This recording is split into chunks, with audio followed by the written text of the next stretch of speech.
Welcome, and thank you for watching.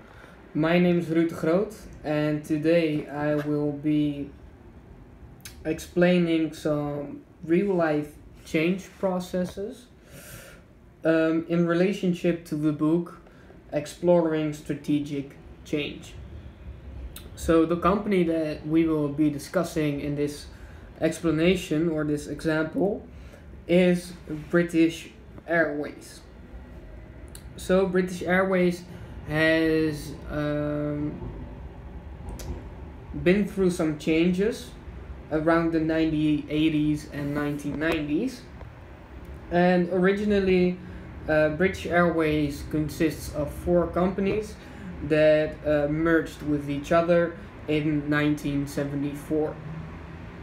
It was the largest airline of the UK with 215 aircrafts and 50,000 employees. So a very big company, maybe with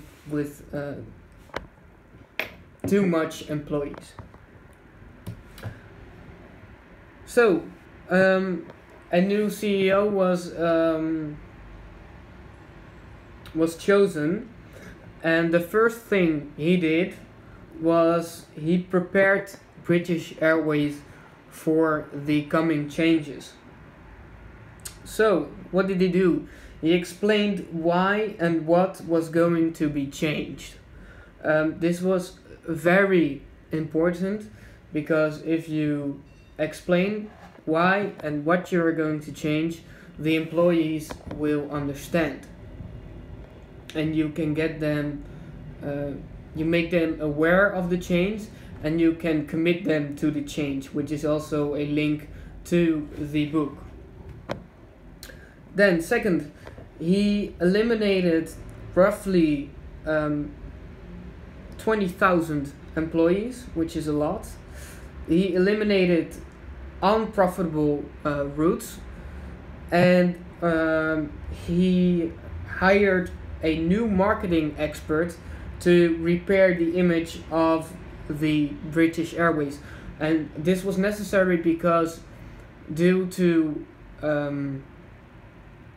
higher oil prices, the British Airways got stuck with higher prices for their services and for their tickets, but they couldn't provide the services that were needed for the customers, so they gained a bad reputation for their services. So high prices, low services, because they didn't have money, because they needed to spend it all on oil and gas. So the change path, chapter 2. So we'll discuss the first dimension, which is the end result. Is it transformation or realignment? Transformation is a fundamental shift in the business model, goals, mission, and purposes, and realignment is a change to the way of doing things. I think this was a transformation because it was a fundamental shift in the business model. They started focusing more on services to be more profitable, and it is almost always fundamental when you cut 20,000 employees out of the business model, out of the organization.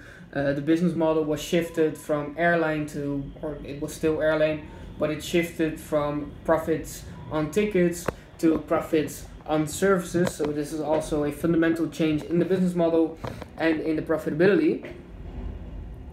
Then we'll go to the second dimension, which is nature of change. So is it incremental, which means phased over time, or was it a big bang dimension, which means a fast change all at once? This was a fast change. They needed to change rapidly in order to achieve profitabilities or profits, and they needed to do this as fast as they could in order not to go bankrupt. So where does that leave us?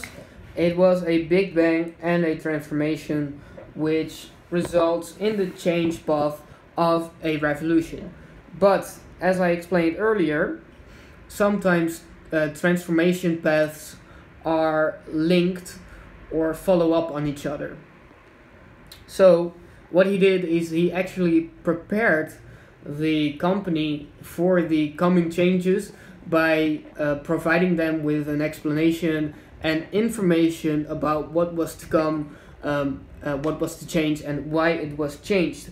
So he actually, in a short period, he realigned the employees by providing them with information on why and what to change. So he did a reconstruction followed up by a revolution to ensure that the changes would stick. Well, this was my presentation. I had a thank you slide, but I am afraid it skipped that slide. So here you go. Thank you very much for your attention. I hope it was clear. I hope that I laid some links that were very I hope that I laid some links for you that you could follow to the book and with the book, and see the link between theory and practical processes or real life cases. So thank you very much for your attention and have a nice day.